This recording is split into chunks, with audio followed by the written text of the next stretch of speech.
بسم اللہ الرحمن الرحیم، السلام علیکم۔ آپ کیسر خان یوٹیوب چینل دیکھ رہے ہیں۔ 17 جنوری 2026 تک کی اب تک کی تمام بڑی اپڈیٹس، جس میں ترکی، پاکستان، سعودی عربیہ، اسرائیل، امریکہ اور اس سے ملحق تمام ایران کی تمام کی خبریں میرے پاس موجود ہیں، آپ کو دینی ہیں۔ سب سے پہلے آپ سمجھ جائیے گا کہ جو چیز چل رہی ہے اس میں سب سے پہلے اگر ہم بات کریں ایران کی، فار ایگزامپل، تو ایران کے حوالے سے ڈونلڈ ٹرمپ کہتے ہیں مجھے کسی نے سمجھایا نہیں ہے، نہ منع کیا ہے، نہ کہا ہے کہ ایران پہ حملہ کرنا ہے یا نہیں کرنا ہے، یہ سب میں خود ہی سوچ رہا ہوں، اکیلے بیٹھ کے سوچتا ہوں، مجھے کوئی ڈکٹیٹ نہیں کرتا، کوئی منصوبہ ایسا نہیں ہوتا کہ کوئی ٹیم بیٹھتی ہے، میں اکیلے بیٹھ کے سوچتا ہوں۔ اس کے اوپر جو خفیہ ایجنسی کے سربراہ ہیں موساد کے، وہ بھی گئے ہوئے ہیں اور وہ بھی کہہ رہے ہیں کہ آپ تھوڑا سا رد و بدل کریں۔ اب یہ تو ٹرمپ کی بات ہے، مگر حقیقت بات یہ ہے کہ اسرائیل کہتا ہے کہ آپ کا جو منصوبہ ہے کہ میرا لمیٹڈ ہوگا حملہ، 50 جگہوں پہ اٹیک کروں گا، پھر میں چلا جاؤں گا۔ اب اگر وہ 50 جگہوں پر اٹیک کرنے کے بعد اگر ایران محفوظ رہا تو پلٹ وار جو کرے گا اس میں مجھے کون بچائے گا؟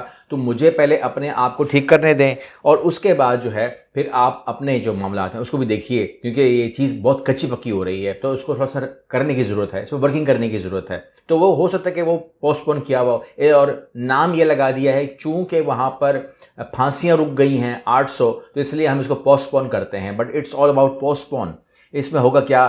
تو حملہ تو نظر تو آ رہا ہے، مطلب اگر میں عام زبان میں بات کروں، مجھے کلیئر نہیں ہے، مگر میں کہتا ہوں اشارے کنارے، مطلب میں سوچ کے نہیں بول رہا ہوں، ٹرمپ کی طرح میں نہیں سوچ کے بول رہا، میں گراؤنڈ پہ ریئلٹی دیکھتا ہوں۔ جب میں نے دیکھی تصویر آپ سے بھی شیئر کر لیتا ہوں، کہتے ہیں ایویشن، یورپی یونین ایویشن جو ہے وہ وارن کرتی ہے پائلٹس کو کہ آپ ایرانین ایئر اسپیس میں مت جائیں، اور پھر تصویر شائع کر دیتی ہے۔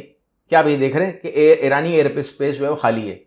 تو خالی ہونے کا مطلب پھر کیا ہے؟ میں نے کہا نا کہ ہم گراؤنڈ میں بات کر رہے ہیں، گراؤنڈ میں بات یہ ہے کہ ایئر اسپیس کیوں خالی ہو سکتی ہے؟ نمبر 1 خطرہ ہے، نمبر 2 حملہ ہونے والا ہے، نمبر 3 حملہ ہو سکتا ہے، یا کیا آپ کہیے گا؟ یا گراؤنڈ دیا جا رہا ہے امریکنز کو کہ آپ آئیں، آپ حملہ کریں، گراؤنڈ صاف ہے، کوئی بھی کمرشل فلائٹس وہاں پہ آپریٹ نہیں ہو رہی ہے، مطلب it's main there is some thing, ضروری نہیں کہ وہ ہو، مگر خدشہ، وارننگ کچھ تو جاری ہوئی ہے، تو اس کے بعد یہ تمام چیزیں ہوتی ہیں۔ اس طرح تو نہیں ہوتی کہ بس دل میں آیا اور کہہ دیا۔ اچھا، اب دوسری بات یہ ہے کہ ایران خاص کیوں ہے؟ ایران اس حوالے سے خاص کیوں ہے؟ ایران اس لیے خاص ہے کیونکہ ایران سامنے ہے، تو پوری کی پوری جو توجہ ہے وہ ایران پہ مرکوز ہے، یہ ایران پہ یہ کرنا ہے، وہ کرنا ہے، ایران خطرناک ہے، ایران میں مشکل ہو رہی ہے، ایران کی رجیم بڑی خطرناک ہو گئی ہے، ایران میں ہم نے لوگوں کو آزاد کرنا ہے، ایران کے عوام کے ساتھ ہم کھڑے ہیں، ایران کی مدد پہنچ رہی ہے، ایران ایران ایران ایران ایران، ہر طریقے سے بات ہو رہی ہے۔ لیکن اینڈ رزلٹ ہم کو پتا ہے کہ آپ کو ایران سے کیا چاہیے۔ آپ نے ایران کو عراق بنانا ہے، یا اس کو بالکل ہی ایسا کر دینا ہے کہ بس وہ نام ہی رہ جائے ایران کا؟ بلکہ میرے پاس جو نقشے آ رہے ہیں اس میں تو ایران کو ٹوٹا ہوا دکھایا گیا ہے، یعنی کہ یہ حصہ تمہارا، یہ حصہ کردوں کے پاس، یہ حصہ ان کے پاس، یہ ہمارے پاس، یہ چیز ہو رہی ہے۔ لیکن یہ ان کا خیال ہے، ضروری نہیں کیونکہ ہر خیال پورا ہو، لیکن میں منصوبہ بندی کی بات کر رہا ہوں۔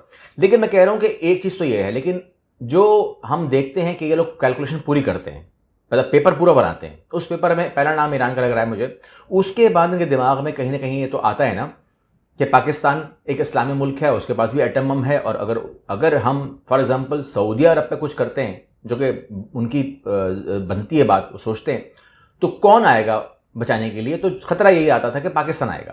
تو پاکستان کو جب بات پتہ لگی ہوگی، پاکستان نے اس کے ساتھ ایک معاہدہ کر لیا کہ سعودی عرب پہ حملہ، پاکستان پہ حملہ تصور ہوگا، تو مشکل ہم نے ڈال دی گیم کے اندر، ٹھیک ہے نا؟ ہوتا ہے نا کہ آپ نے کچھ سوچا، میں نے کچھ ایکشن لیا، تو معاملہ خراب ہو گیا، گیم خراب ہو گئی۔ اب اس کے اندر انہوں نے دیکھا کہ یار اگر سعودی عرب پہ آتے ہیں تو پاکستان پہ تصور ہوگا، اگر پاکستان پہ آتے ہیں تو سعودی عرب پہ تصور ہوگا، مطلب کچھ نہ کچھ گڑبڑ ہو سکتی ہے۔ تو انہوں نے جو ابھی میں دیکھ رہا تھا وہ بنایا یہ کہ آپ یہ دیکھیں، جو لینڈزے گراہم ہیں وہ کہتے ہیں کہ پریویسلی میں نے بتایا آپ کو، growing increasing concern that the new Syrian government rising with ترکی کے ساتھ ہو رہا ہے، اور اس میں یہ ہو گیا، وہ ہو گیا، کرد آ گئے، آئیس آ گیا، سب کچھ ہو گیا، ترکی بڑا خراب ملک ہے، ٹھیک ہے، ترکی بڑا خراب ملک ہے، تو نمبر اوپر لگاؤ اس کا۔ یعنی کہ عام زبان میں اگر میں کہوں، رفلی کہوں، تو ایران کو فتح کر لیجئے، ایران کو فتح کرنے کے بعد ترکی، ٹھیک ہے نا، کیونکہ ترکی کا کسی کے پاس الائنس بھی نہیں ہے، اور ترکی کو فتح کرنا ہمارے لیے ضروری بھی ہے، کیونکہ ترکی بھی غصے میں آ جاتا ہے، ترکی بھی وہ کرتا ہے، شور شرابہ کرتا ہے، ہنگامہ کرتا ہے، اور اس نے کہا کہ جی مجھے بڑے خطرے خدشے ہیں، اور اس کے علاوہ اس نے مطلب جو بیانات دیے نا، اس میں یہ بیان بھی آپ کو نظر آئے گا جس میں وہ کہتا ہے کہ جی وہ ہے نا اردوغان، وہ خواب دیکھتا ہے. آپ یہ دیکھیے گا، Erdogan on the path to fulfilling his dream, the alliance that is taking shape with change the Middle East. وہ کچھ کرنا چاہ رہا ہے، اور اگر اس نے کچھ کر دیا، اگر نیٹو طرز والی بات آ گئی تو ہمیں پھر لڑنا پڑے گا پوری کی پوری جماعت سے نا، ممالک سے لڑنا پڑے گا، لائک نیٹو. تو یہ جو ہے نا یہ سوچتا ایسا ہے، اس کو سوچنا نہیں چاہیے ایسا. تو وہ چیزیں تمام کی تمام ہمارے سامنے جب آتی ہیں تو وہیں پر ہمارے سامنے یہ آتا ہے کہ ترکی seeks to join Saudi Pakistan military pact, اور نیٹو کی طرز پہ کہتے ہیں کہ یہ ہمیں بنانے کو ہم نے یہ پلاننگ کی ہے. تو اس کے اندر آپ سمجھدار ہیں کہ ترکی نے بولا کہ جی یہ تو میرے پہ آ رہے ہیں، تو ترکی نے بھی اس کو بھی انٹیلیجنس ملی ہوگی، تو اس نے بولا کہ اب کس پہ لگو، اب لگو نیٹو کے اوپر، نیٹو کی طرف بناؤ، اور پاکستان اور سعودی عربیہ بیچ میں مجھے بھی فٹ کرو، تاکہ ان کو یہ لگے، سننے کو مل جائے کہ ترکی پہ آؤ گے تو لائک پاکستان پہ آؤ گے، لائک سعودی عربیہ پہ آؤ گے، کیونکہ سعودی عربیہ کی زمین خطرے میں تو ہے، وہ تو ایک قیمتی زمین تو ہے، اس کے اوپر نظر تو ہے، اور اس کی ریزنس بہت ساری ہیں. آپ سمجھ سکتے ہیں کہ ہمارے لیے اس کی ایک جسے کہتے ہیں نا ایک ہمارے لیے ایک ایموشنل معاملہ بھی ہے نا، تو وہ ہمارے لیے ایموشنل معاملہ بھی ہے، تو اس کو ہم اس طرح نہیں چھوڑ سکتے، اس طرح نہیں دیکھ سکتے جس طرح کوئی اور سوچ سکتا ہے. تو ترکی نے ایک ڈیسیجن لیا ہے، اور اس کے پیچھے آف کورس یہ معاملہ چھپا ہوا ہے کہ وہ اس بات کو سمجھتا ہے کہ مجھ پر حملہ اب ہو سکتا ہے، اور وہ کاؤنٹ کرتے ہوں گے. میرا خیال ہے کہ سعودی عربیہ، پاکستان، ترکی ان کے بارے میں بات تو کرتے ہوں گے، اور آپ یہ خبر دیکھ بھی رہے ہیں کہ سعودی عربیہ، قطر اور عمان نے امریکہ کی ایران پر حملے کی سخت الفاظ میں مخالفت کر دی. آپ کیوں سخت الفاظ میں مخالفت کر رہے ہیں؟ کیونکہ ایران کے ساتھ تو کبھی بھی تعلقات اچھے رہے ہی نہیں، نہ عمان کے، نہ قطر کے، نہ سعودی عربیہ کے. لیکن اب یہ بات سمجھ میں آ گئی ہے کہ وہ ون بائی ون نمبر لگا ہوا ہے، تو ابھی ایران کا نمبر ہے، اور اس کے بعد پھر باقی کے نمبر لگ سکتے ہیں. تو یہ بات آ سکتی ہے، یا یہ آگ آ سکتی ہے سعودی عربیہ تک، قطر تک، عمان تک. یہ بات سمجھ میں آ رہی ہے. تو انہوں نے کہا کہ نہیں سر، یہ آپ اٹیک شٹیک والی باتیں نہ کریں، کیونکہ یہ بات تو پھر ہمارے تک ہی آئے گی. اچھا، یہ بات تو ہو گئی. اس کے علاوہ تھوڑی سی میں بات کر لوں تو غزہ میں جو ہے اب آپ دیکھ رہے ہیں کہ ارکان کے ناموں کا اعلان کر دیا گیا ہے جو غزہ میں امن کونسل بنے گی. اس میں وٹکوف بھی ہے اور کشنرز بھی ہیں. اب جو کشنر ہے نا، یہ داماد ہے ٹرمپ کا، یہ بیسیکلی یہودی ہے. یہودی ہونے میں کوئی بری بات نہیں ہے، یہودی ہو کوئی بات نہیں. اس کی بیٹی نے یہودیت قبول کر لی ہے، اس کے نرم گوشہ ہوگا. اب ٹرمپ کی بیٹی یہودی ہے تو ظاہر بات اس کی نرم گوشہ آئے گا. لیکن کشنر جو ہیں ان کو نہیں ہونا چاہیے تھا میرے حساب سے. یہاں پر میرے حساب سے وٹکوف کی حد تک ٹھیک تھا، یا ٹونی بلیئر کو اپنے بنا دیا. ٹونی بلیئر بھی جو ہے اس کا دماغ جو ہے وہ عراق کے معاملے میں ایکسپوز ہو چکا ہے. تو اس میں کچھ لوگوں نے جو امن کمیٹی میں ڈال دیا ہے وہ امن سے دور تھوڑے سے نظر آتے ہیں. اور جو وہ ہیں ٹونی بلیئر، وہ کس طریقے سے انصاف کرے گا. مگر اگر کسی وجہ سے بھی اللہ ہم کو غلط ثابت کر دے نا، ہم تو یہ دعا کرتے ہیں، اگر ان کی امن کاؤنسلر ہو یا کچھ بھی انہوں نے ڈرامہ بنایا ہوا ہے، اگر اس سے امن قائم ہو جاتا ہے یا امداد جاری ہو جاتی ہے غزہ کے لوگوں کو، فلسطین کے لوگوں کو، تو میں سمجھتا ہوں کہ اوپر ہی کسی کو بھی بٹھا دیں، یہ کسی کو بھی بٹھا دیں، مجھے کوئی پرابلم نہیں ہے. لیکن پوری کی پوری امداد، پوری کی پورے وہاں جو ٹینٹ لگے ہوئے ہیں اس ٹائم، بارشیں ہو رہی ہیں، سردی ہے، تو راحت ملے، ان کو سکون ملے. اس کے لیے میں تمام ناموں کو، ورنہ میں ایک ایک نام کو آپ کے سامنے پڑھ کے پوری کی پوری بات کر سکتا ہوں. تھوڑی سی آگے بات کر لیتے ہیں گرین لینڈ کی بھی، اس کے بعد پھر میں انڈیا پہ بھی آ جاؤں گا. گرین لینڈ پر قبضے کی امریکی خواہش کے پیچھے کس کاسمیٹکس کمپنی کا ہاتھ نکلا؟ اب یہاں پر ہوتا یہ ہے کہ جس طرح آپ انڈیا میں دیکھتے ہیں نا، اڈانی، امبانی اور وہ لوگ فیصلے کرتے ہیں ملک کے. عوام کو اتنا کچھ ملتا نہیں ہے، عوام تو خوار ہو گئی ہے ان کی. یعنی کہ اگر بہت سارا پیسہ آپ کو دکھاتا ہے نا انڈیا کہ ہمارے پاس اتنا سارا پیسہ ہے، تو اس کے اندر 3 نام تو نظر آتے ہیں. چوتھا عوام تو نظر نہیں آتی مجھ کو، مطلب عوام کو جو انہوں نے رگڑ دیا ہے.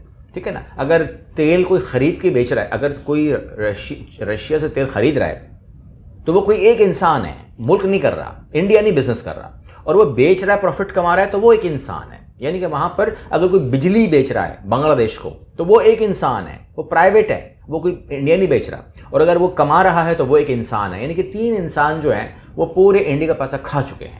اور اس بات کو سپورٹ کون کرتا ہے؟ آف کورس ان کی حکومت سپورٹ کرتی ہے کہ آپ کرو. اب اس کے پیچھے کیا لاجک ہے، کیا منطق ہے، وہی جانتے ہوں گے کہ عوام خوار ہے.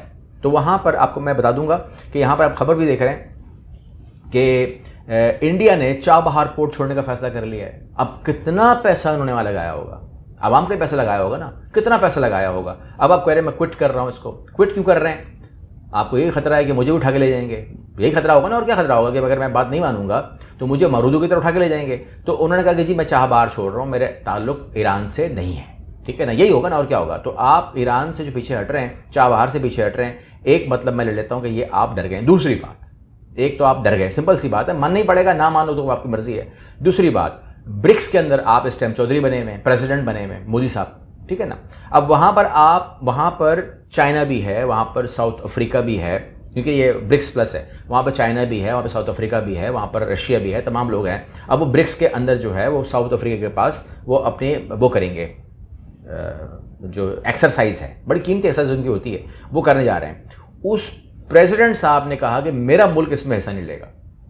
اگین کیا ہو گیا, اٹھا کے لے جائیں گے, ٹھیک ہے نا. تو اس لیے اس نے کہا میں تو اس میں ہوں ہی نہیں. تو یہاں پر آپ دیکھ رہے ہیں کہ برکس سے اس نے جو پریس کانفرنس بیٹھی ہوئی تھی انڈیا میں نے وہ دیکھی, وہ کہہ رہے کہ جی یہ آپ نے کیا حرکت کی ہے, مطلب اب اس میں ہم روئیں ہنسیں یا ہم چپ ہو جائیں, کیا کریں. انہوں نے بولا کہ بات یہ ہے کہ رونا ہنسنا آپ کی مرضی ہے, لیکن ہم کسی ایکسرسائز میں نہیں جا رہے. بڑے صاحب کا حکم ہے, بڑے صاحب ناراض ہوں گے تو ہم ایسا کچھ کر نہیں سکتے. بہرحال انڈیا کیا کر رہا ہے, عوام کیا سوچ رہی ہے, کس طرف جا رہے ہیں, وہاں پر انتہا پسندی کس حد تک پہنچ گئی ہے. کرسمس میں جو کرسچنس کا حال ہوا اور مسلمانوں کو جے شری رام پر جس طریقے سے وہاں پر ابھی جو خبریں 2-3 آ رہی ہیں, لنچنگ ہوئی ہے, مجھے سمجھ نہیں آ رہی کہ عوام کو چھوڑ دیجئے, انڈیا کیا چاہ رہا ہے. نو بڈی نوز. اب تو کچھ سمجھ ہی کچھ نہیں آ رہا ہے, کیونکہ ان کی توجہ جو ہے وہ جس طرف ہے وہاں تو کوئی توجہ والی بات نہیں ہے. دنیا ان سے ہٹتی جا رہی ہے. اتنا بڑا ملک ہو, اتنی بڑی منڈی ہو, کہ وہ منڈی ہی کسی کام کی ہے نا. منڈی کتنی کام کی ہے, اگر کسی نے ایک چیز بیچنی ہے تو وہ ایک ہی بیچے گا تو 1.5 ارب چیزیں بک جائیں گی اس کی. اس منڈی کو بھی کوئی قبول نہیں کر رہا, تو اس کا مطلب یہ ہوگا کہ اوپر جو گورنمنٹ بیٹھی ہوئی ہے, دیر از سم تھنگ رانگ. اگلی ویڈیو ملتے ہیں, اللہ حافظ.